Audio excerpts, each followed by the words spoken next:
Saya itu pernah ketemu orang ateis, tanya saya gini, Pak Bah, saya ini cara berpikir ateis. Saya mau iman, kalau Anda bisa membuktikan Tuhan itu siapa? Lalu buktinya apa kalau ada Tuhan? Terus saya bilang gini, betul Anda ingin iman? Ya, kata. Terus saya pakai teori mantek, karena saya dulu pernah belajar mantek. Kelirunya orang Islam, ini rumah orang memang ini serius ya ngaji. Memang syaratnya ngaji harus mengenalkan sama Allah. Inti ngaji adalah mengenalkan orang kepada Allah, ma'rifat. Caranya adalah bina dari sosok dengan pikiran sing sehat. Kamu betul ingin iman? Ya Bapak, saya tanya. Kalau ada rumah terbakar, kamu suka enggak ada orang yang bilang sebabnya kena konsleting listrik atau ada apa meledak? Atau Anda suka bilang enggak ada sebabnya sama sekali? Oh senang yang ada sebabnya, misalnya ya tadi kena konsleting listrik atau kompor terbakar dan sebagainya. Lalu kalau alam wujud ini kamu suka ada sebabnya apa tanpa sebab? Ya suka ada sebabnya sebenarnya. Nah sebab itu oleh Islam dinamai Tuhan. Sebab ini oleh Islam dinamai. Sebab itu dalam ilmu mantek, sebenarnya ilmu mantek itu nggak kenal Allah, bahkan nggak pernah nyebut nama Allah.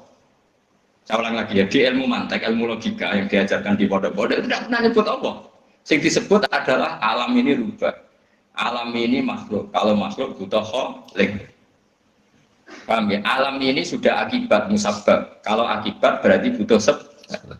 Yang sebab ini kita sebut musabibul asbab. Dan sebab ini harus lebih dulu ketimbang yang disebabi. Sebab itu harus bersifat qadim. Dan kalau wujud ini butuh sebab wujud, maka wujud penyebab disebut wajib atau wujud superior atau wujud super. Kita sebut wajibil wujud. Paham ya? Sehingga wujud yang ada ini kita butuh sebab. Yaitu harus ada wujud yang superior. Kita nambahi wajibil wujud. Nah, semua itu oleh Islam disebut Allah. Ya, semua itu oleh Islam. Tapi uniknya orang itu langsung iman. Betul ya orang itu.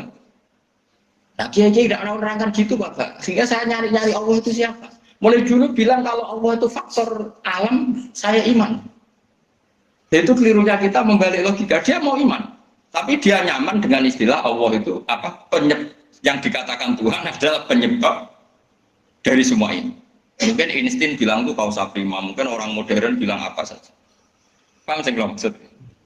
Jadi akal itu harus menemukan itu pasti nggak nyebut Allah. Nah Islam yang mengatakan itu, coba saya cek saja. Ketika Allah mengenalkan dirinya, Iqra bismi rabbikal ladzi khalaq. Allah itu zat yang menciptakan. Khalaqal insana min nar. Itu nggak pernah nyebut dirinya Allah. Ya Yohanes wa'budu rabbakum. Rabbakum itu siapa? Alladzi khalaqakum walladzina min qablikum. Tuhanmu itu siapa yang menciptakan kamu, yang menciptakan orang sebelum kamu.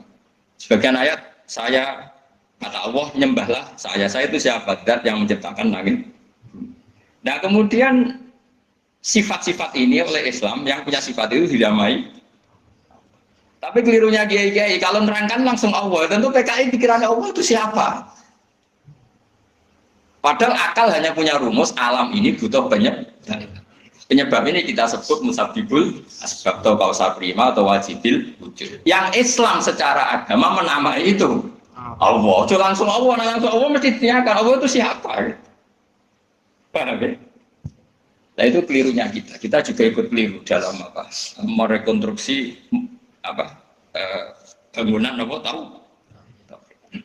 Makanya di Quran itu sering nyebutnya itu apa sifat Nabi. Ini penting saya utarakan. Jadi ini penting sekali ya karena nanti sampean senajan to muridku, kalau muridnya Mbah Mun, muridnya Bapak, nanti muridnya Nabi, nanti ketemu mungkar nakir. Itu tidak bisa kecuali kamu punya kemapanan logika. Jadi taklid itu tidak bisa. Karena mungkar nakir itu kayak pegawai KPU, jadi nak takut itu tebak-tebakan.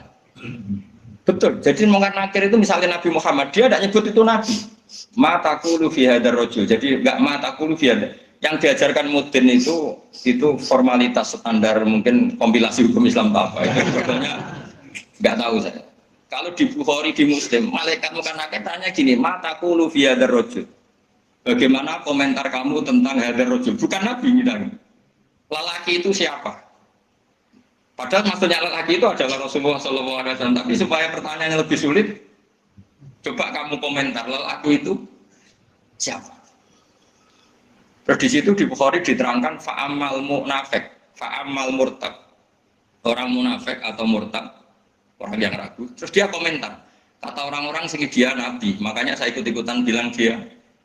Itu didefinisikan, dikategorikan orang munafik. Kalau cara ngomong, saya dengar-dengar kata orang dia nabi ya, saya ikut-ikutan bilang dia. Oh itu diantem ya malaikat. Nah, terus kata Imam Bukhari di dalam riwayat, fa'amal mukmin awil mungkin, orang mukmin atau mungkin itu yang keyakinannya benar, karena rawinya sakit dia salah dalam ilmu hadis seperti itu. Fayaqulu wa Muhammadun ja'ana bil bayyinati wal huda fa'amanna bihi wa saddaqna. Kata-kata bil bayyinati. Orang itu adalah Muhammad.